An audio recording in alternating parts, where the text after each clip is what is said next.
everyone. Thanks, Betsy. Thanks, Paul, Dan, Mary Jo.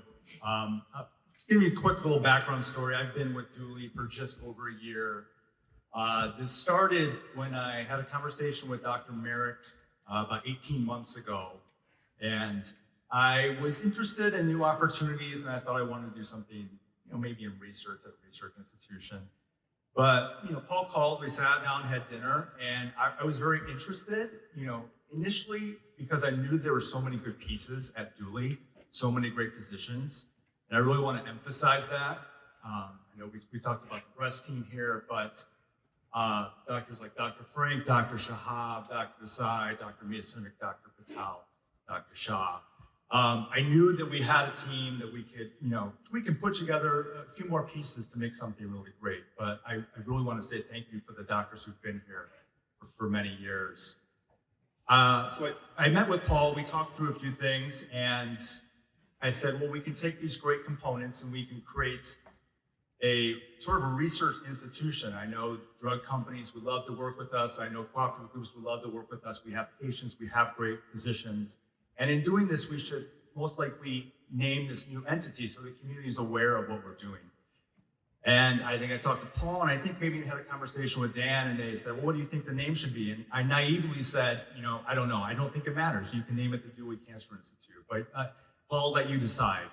And Paul got back to me maybe a week or two later, and in an email, or I think it was a text, said, with Betsy and the family's permission, I think we should name our new institute the Moran Cancer Institute.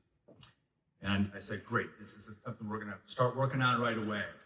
And then I thought about it a little more, and I thought, man, well, that is actually not just a name, that is the perfect name for what we want to embody and what we want to do.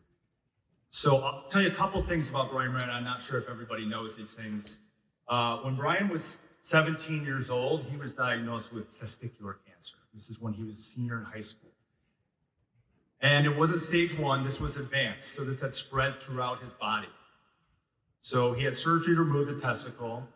He had surgery at MD Anderson, but he still had advanced disease throughout his body. And this is in the 1970s. So prior to this, testicular cancer was a fatal diagnosis. If this had spread beyond the testicle, the chances of survival were about maybe 20%. So Brian, his family and his father, being an OB/GYN doctor, did some research, and they knew that doctors at Indiana University were doing clinical trials with a drug called cisplatin, the heavy metal platinum. So they got in their car and drove to Indiana University. They, weren't comfortable with a diagnosis that would potentially be fatal for a 17-year-old, and they enrolled in a clinical trial there. Lo and behold, that trial and another have led to the cure of testis cancer, one of the greatest medical outcomes in the history of science. And he was part of that as a patient. I don't think they knew that at the time what they were doing, but years later we had long-term survivors, and people asked, when are you going to cure cancer? Well, cancer's been cured, and Brian Moran was part of that as a patient. Just think about that for a second. I don't know if there's anything in my life I've done that would even compare to that. And there's a lot of famous doctors from those studies, but they give credit to the patients who took that risk, who enrolled, who wanted something better. They weren't comfortable with the status quo, and it changed the world. So if you ask Brian, he would say that experience led him to a career in genitourinary cancer, specifically radiation oncology treating prostate cancer. And he pushed it. He knew, I think, that there was a standard out there, and he wanted something better. He was a pioneer in seed implants. He taught physicians around the world how to do this procedure. He published extensively from his Chicago Prostate Center just here in Westmont. He worked with physicians at Harvard to publish large databases, did research. I think he knew from his experience, he needed to do something better for men. It's not always about survival, it's about quality of life. An organ-sparing plan at times is what patients want and need. And he had an amazing career. And as I think about what we want to do here, with those things in mind, we want to keep pushing things. There's a status quo in cancer, and there are many good treatments, and treatments have gotten better over the last 20 to 30 years. We have immunotherapy, we have targeted therapies, many, many breakthroughs, but it's not good enough. It continues to need to get better. If you have a loved one who died of cancer, I'm sure you feel that way. There was a study for bladder cancer about maybe a year and a half ago, that doubled the survival of advanced bladder cancer from 16 months to 31 months. So that was a major breakthrough. Got a standing ovation at the scientific meeting it was presented at. But the reality is it's only 31 months. And I don't think anybody thinks that's good enough. I don't think that's good enough. If I have a loved one, I want something better than that. And in a place like Duly, we have a lot of patients, and the companies who develop drugs, who have investigational products, who want to work with us, they want to get our patients access to better treatment. And that's what we want to do, whether it's something that looks at the potential next cure. And I don't know if we're going to ever do something like was done in testis cancer. It's probably a long shot, but it doesn't mean we're not going to try.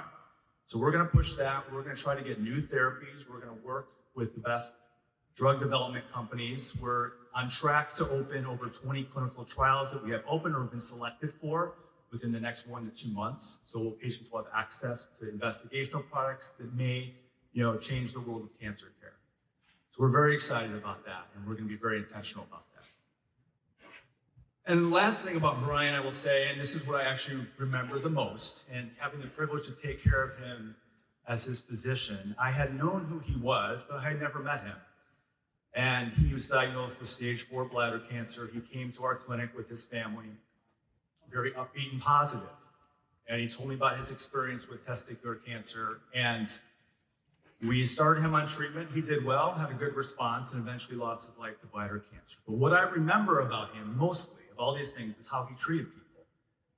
Especially the staff in our cancer center. If there was any favorite patient, you're not supposed to have a favorite patient, he was it. The nursing staff, infusion staff, our navigators, they all loved Dr. Moran. And I think that's just who he was. I talked to Dr. Shah about how he worked with staff here, and they felt the same way. But the other thing I think he also knew when you're part of a cancer team, everybody's important. It's not just about the physicians. We have a role, but it's really about everybody. I mean that for everybody here who works here. Your job is very important to us. If you're an infusion nurse, if you are a nurse navigator, an MA, dietitian, this is a team effort, and we value all of you, and we're thankful to have you a part of our team. And when patients come here, you're important to our patients, so you're important to us. I think I speak for myself and other leadership here. So I want to thank everybody for coming this evening. This is a big event for us. We're excited about how we can change outcomes for patients and give them the best experience possible.